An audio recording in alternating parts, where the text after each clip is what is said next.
take you for a spin and show you round the wheelie world. Hop on its fun to come along and take a look at wheelie world. You'll be surprised it really feels to zoom around all the young wheels so merrily. Oh, whoopee.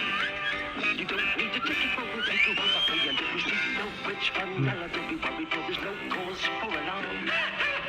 Cause we've got Chorlton, who's the dragon, he will keep you free from harm. It's fun at any time of year, so put your wheel in second gear and then hold tight. All right, we'll show you all the sights of Wheelie World.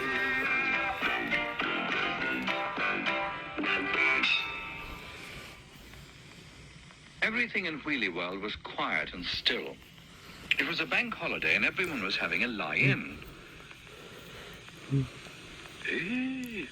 Well, I never did. Everyone except Chorlton, that is, who seemed to have found something rather odd. Well, I wonder where everyone is. I thought that was somebody could have told me what this thing's for. It's not that telescope. No, I give up. I don't think you could find it. No, I'm blowed if I know what to do with it. Way up. I'm blowed. I'll try that. That did it. Everyone in Wheelie World woke with a wallop and rushed to see what was happening. The sound echoed far and wide across the wastelands, even as far as Spout Hall. Said Fenella, oh my poor head! And the toadies went quite green about the gills. What an horrible happy noise, she said, catching hold of Riley the telescope. There was Chorlton with, well, whatever it was.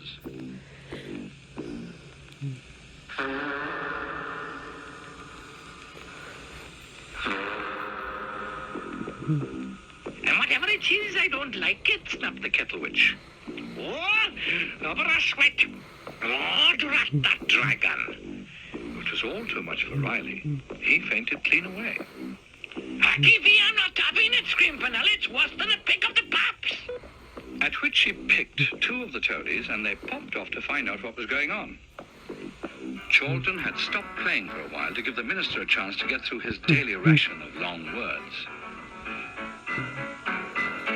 Ah, me, said the king. Do you remember the silver band we used to have? It was a brass band, dear. I used to play on Sundays, Saturdays, dear. The other Wheelies had remembered too, thanks to Chorlton's discovery. And Jenny suggested that they should all find an instrument. Great idea, shouted Zuma. How about it, Minister? Minister! But the minister was too busy listening to the sound of his own voice. Only sorry, euphonious, not to say trombonistical occasion. It falls to me. Unfortunately, everyone was too excited at the idea of having a band again to listen. And he was too wrapped up in his speech to notice that Zuma hadn't stayed for the end. And so we must minimize the crotchets and crotchet the semi-briefs as we... Here, look what I got. Yes, indeed. What? I found these under the old bandstand. Zuma was loaded down with arms full of musical instruments, and the Wheelies began to help themselves, sucking and blowing, pushing and pulling, and now and then even playing a note or two. The toadies were quite flummoxed by the goings-on. Have you come to join in, like uns? Hang on, and I'll find you beef flat mushrooms. Here, I say, where's your Mrs. Umbrella? Is she, they've upticked. And hooked it they had, back to Spout Hall with news of the fun and games in Wheelie World. Do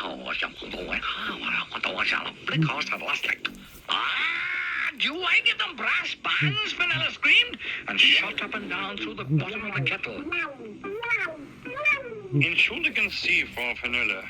Go on then, Claptrap, and it better be good, bad. This time you must win the day. My spell will make the bandstand spin. Page 54. But I can't stand music. Just bang this stuffing in your ear hole. Just you be a little bit more respectful, boyo, and give it here. Cackled. Now I can't even hear myself cackling. And spinning with evil glee, just as she meant to make the wheelies bandstand spin them to destruction, she disappeared. She popped up again not far from the bandstand as the wheelies were warming up. She saw with a worried frown that Charlton was holding the conductor's baton. "You just keep them together," said Jenny, "and start them off. Zuma will give you the signal." "Hey," said Charlton. "I've just waited this here and they all blast off."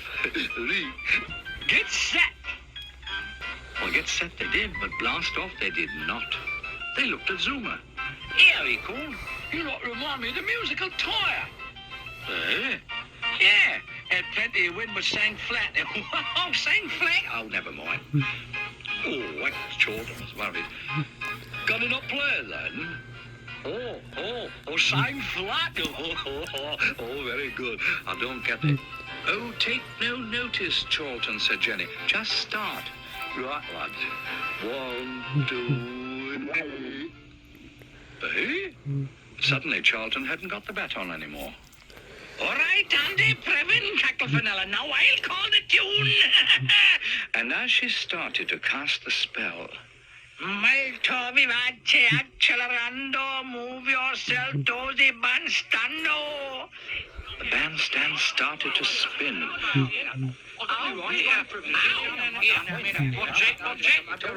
Faster and faster it went. There were cries of, "Stop the bandstand, I want to get off." I think I'm going to be sick. Oh, yeah, stop it, Cuddy, there. Oh, up to here. Oh, I'm nervous. Ow, hang on, Mercedes. Here, just a minute. Oh, I've got the trombone. Let me get my... Oh, what are you doing? Hot vanilla. Stand by for lift-off. The wheelies, the world racing past them, could feel the bandstand start to lift under their feet when, "By gum," said Charlton, "you're a Bobby Dazzle, little old lady. My turn now. I reckon we'll have a few quick bars of it here. What's it called? Corporal Bogey. Whoa there." And using his tail as a brake, he brought the wheelies to a standstill. A band stand still. Do you fancy that, Chuck? Do you fancy Corporal Bogey?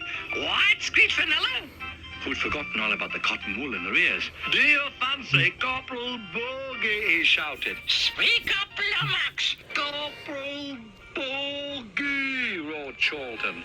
"Don't you dare call them awful toadies," Fenella yelled as she pulled the wool out of her ears. "Hey, Corporal Bogey," he bellowed. "Oh, yeah, got this." And putting the baton on Fenella's hand, he turned to the band. 1, 2, 3, 4. And shakily at first, but with gathering strength, they all joined in. The minister, Zuma, Jenny, the circumferential majesties, all the wheelies together. It was stupendous. It was magnificent. It was all too much for Fenella. Wheelies, they are the one. A little Jamaica, Otto, is up and blotto. What that is Doris, who arrays us all. Mackie V, what have I done to deserve this, you maestro? Beaten again by Charlton's everlasting happiness, Fenella gave up in disgust and set off back to Spout Hall. Hey, what a gradly idea. Come on, follow the leader of the bottom.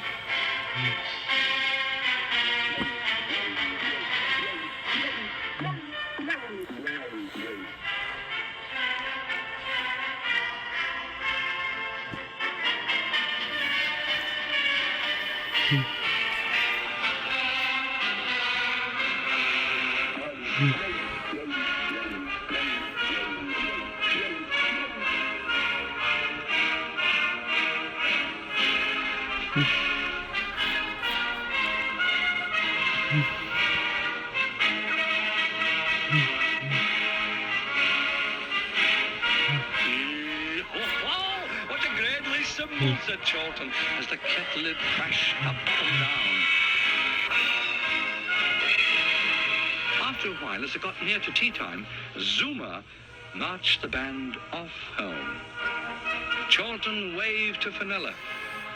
Beethoven's night next week, Upham, he called.